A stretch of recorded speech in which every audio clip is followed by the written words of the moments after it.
اس video میں ہم ایک عورت کا دل دہلانے والا قصہ سنیں گے، کس طرح اس عورت کے ساتھ واقعہ پیش آیا اور اس نے کس طرح صبر کیا۔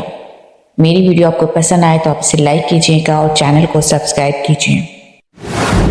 ابو الاحسان سراج رحمۃ اللہ علیہ کہتے ہیں کہ میں ایک مرتبہ حج کو گیا۔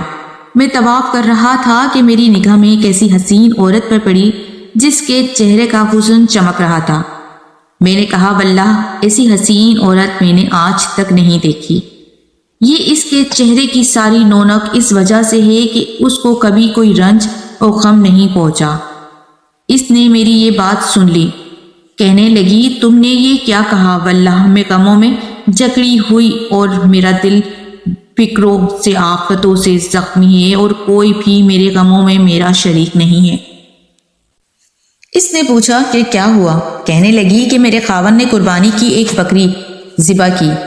میرے 2 چھوٹے بچے کھیل رہے تھے اور ایک بچی دودھ پیتا میری گود میں تھا۔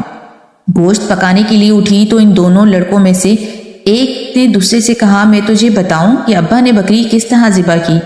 اس نے کہا تو بتا۔ تو اس نے چھوٹے بھائی کو لٹا کر بکری کی طرح ذبح کر دیا۔ پھر وہ اس کو ذبح کر کے ڈر کے مارے بھاگ گئے اور پہاڑ پر چڑھ گئے۔ وہاں ایک بھیڑیے نے ان کو کھا لیا۔ باپ اس کی تلاش میں نکلا اور ڈھونڈتے ڈھونڈتے پیاس کی شدت سے مر گیا۔ میں دودھ پیتے بچے کو بٹھا کر دروازے تک گئی، شاید خاوند کا کچھ پتہ چلے۔ تو وہ بچہ گھسٹتا ہوا ہانڈی کے پاس پہنچ گیا جو چولہے پر رکھی ہوئی جوش سے پک رہی تھی۔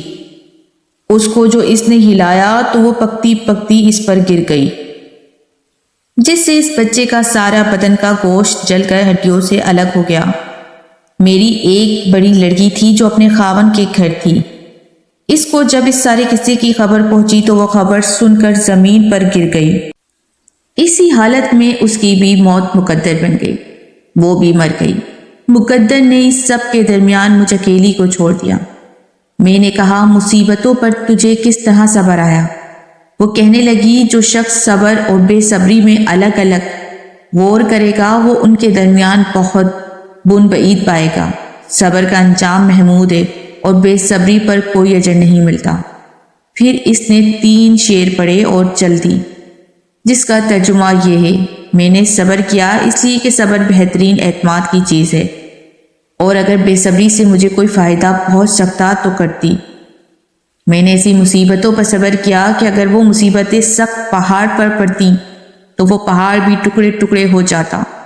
میں نے آنسوؤں پر قدرت پائی، بس ان کو نکلنے سے روک دیا۔ اب وہ آنسو اندر ہی اندر میرے دل پر گر رہے ہیں۔